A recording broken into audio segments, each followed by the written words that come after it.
Isinagawa ang isang makabuluhang turnover of command ceremony ng Provincial Director ng Pangasinan Police Provincial Office sa Lingayen, Pangasinan, kung saan formal na isinagawa ang pagbabago sa pamunuan. Pinangunahan nito ni Police Brigadier General Dindo Reyes, Regional Director ng Police Regional Office 1, bilang pagkilala sa responsibilidad at hamon na kalakip ng liderato sa lalawigan. Police Staff Sergeant John Del Supremo sa report.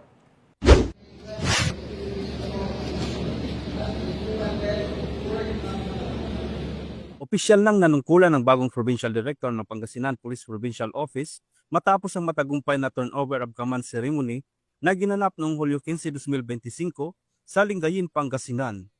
Si Police Colonel Arbil Mercurio ang pumalit kay Police Colonel Ricardo David na nagsilbing Acting Provincial Director ng Pangasinan PPO.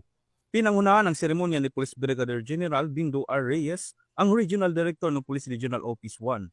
Dumalo rin sa okasyon ng mga hepe ng pulisya mula sa iba't ibang bayan ng lalawigan, pati na rin ang ilang opisyal ng pamahalaan.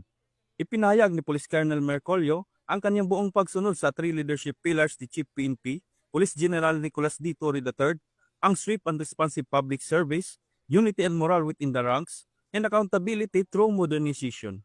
Inaasahan ang pagpapatuloy at lalo pang pag-usay ng Peace and Order Program sa Pangasinan sa ilalim ng bagong pamunuan. Mula dito sa PCAG Ilocos Region, ako ang inyong PNN correspondent, Police Staff Sergeant John Del Supremo, alagad ng batas, tagataguyod ng Balitang Pulis.